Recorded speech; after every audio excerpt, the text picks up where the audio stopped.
So the big meeting between Prime Minister Modi and President Trump has just concluded in the US, and a lot of the mainstream focus is going to be about the chemistry between the two leaders and how they hugged each other and exchanged gifts and how one said I missed you and things like that. But we're going to focus on this video the 5 main takeaways in terms of business and trade that was discussed, and I'll tell you what was actually discussed, and we'll try and break this down into as simple terms as possible, right, as I have understood it.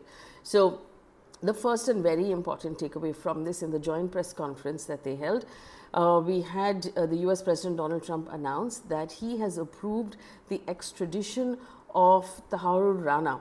Now, this is a really important thing. Rana has actually been wanted by Indian law enforcement agencies for his role in planning the 26/11 attacks on Mumbai, and he has to face justice in India.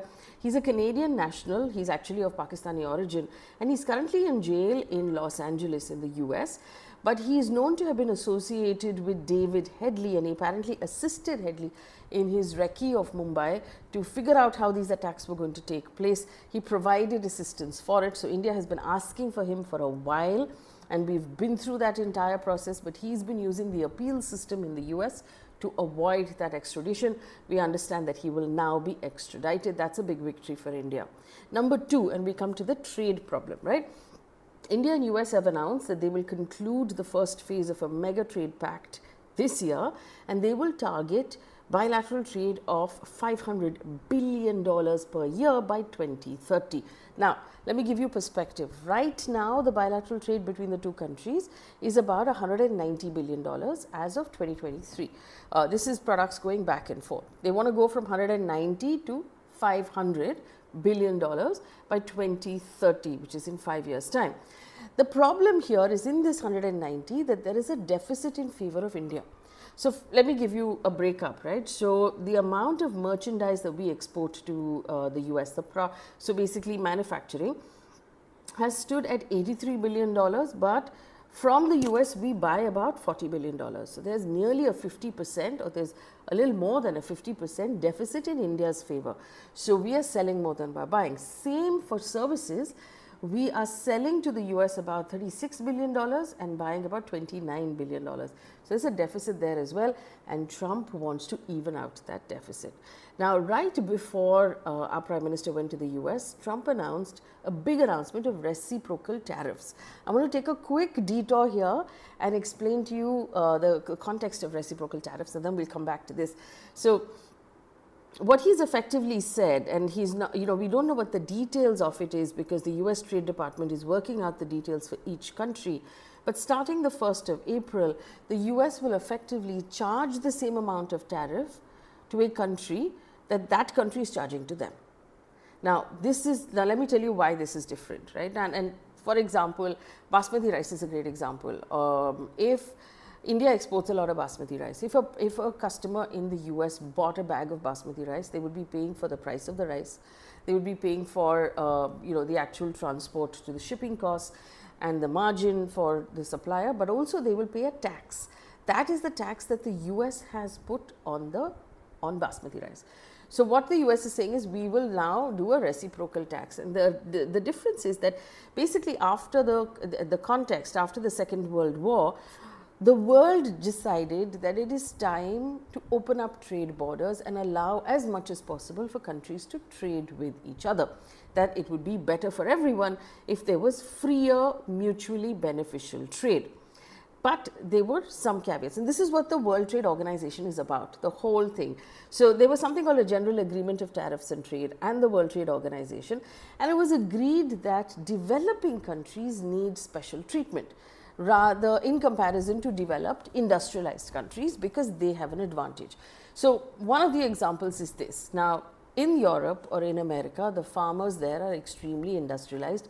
They have large tracts of land. So their ability to grow a large amount of wheat or a large amount of corn is massive. Now, you allow that product to come into India without any tariffs, it will flood the Indian market. It will crush the local Indian farmer because their product will be much cheaper.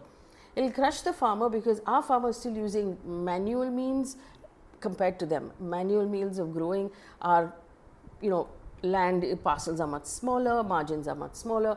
So in order to protect our own people, especially in all developing countries, there was a general agreement that developing countries need special or differential treatment, and developed countries, industrialized countries that can produce a large amount of product and can ship it across the world, will actually make for that allowance.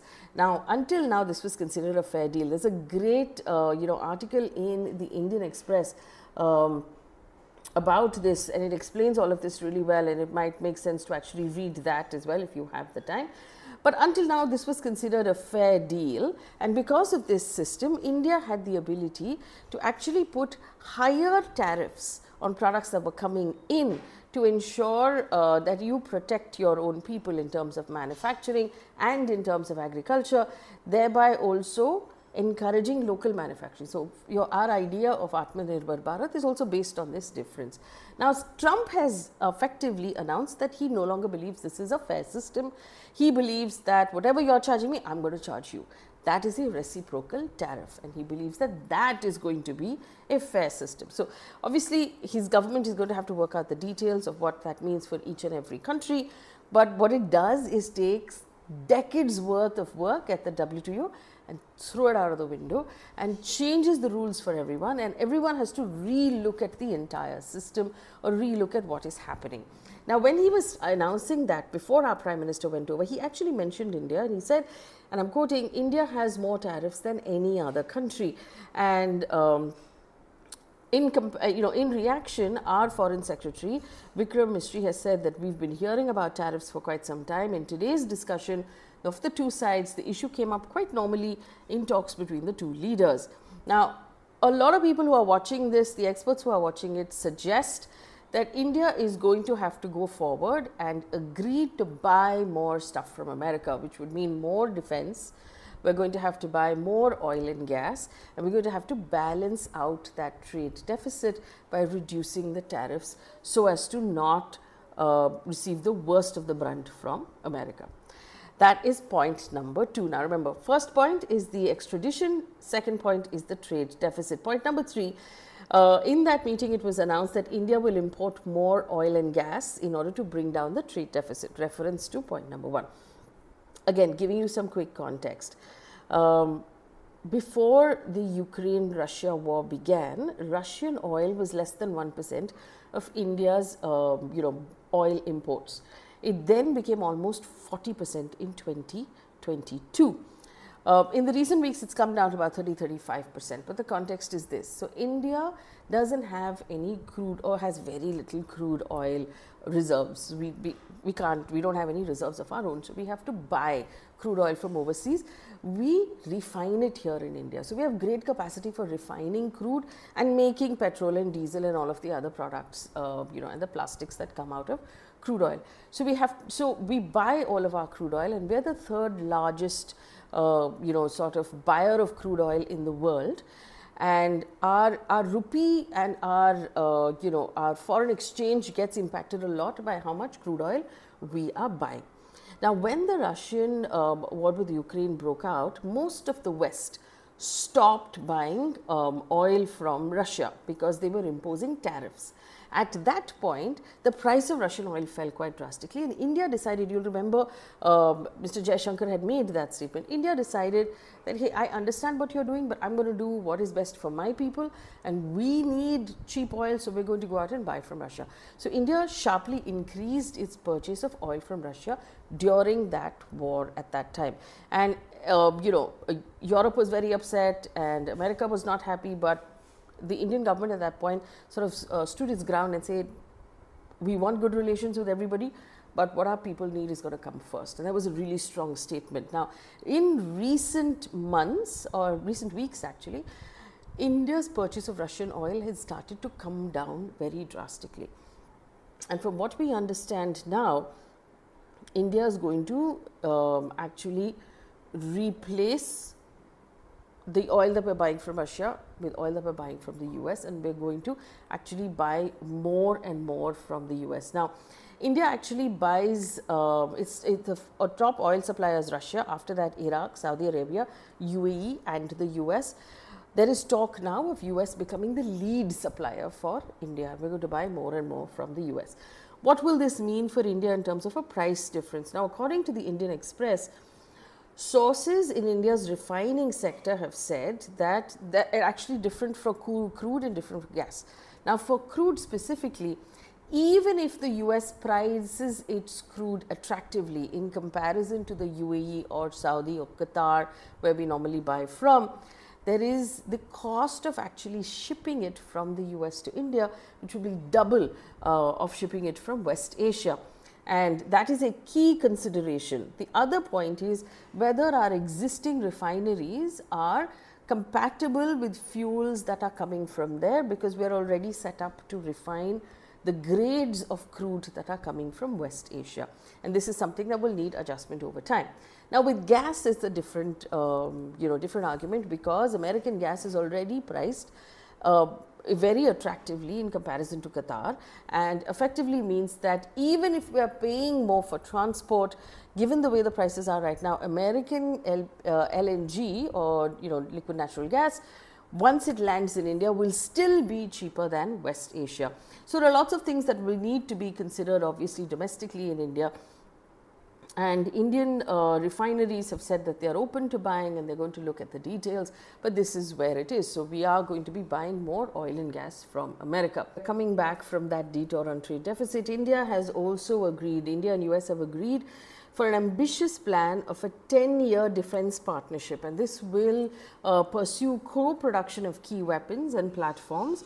And Trump has also announced that Washington will increase the sales of military hardware to New Delhi by millions of dollars, and this will include also anti-tank missiles and the possible supply of F-35 stealth fighter jets.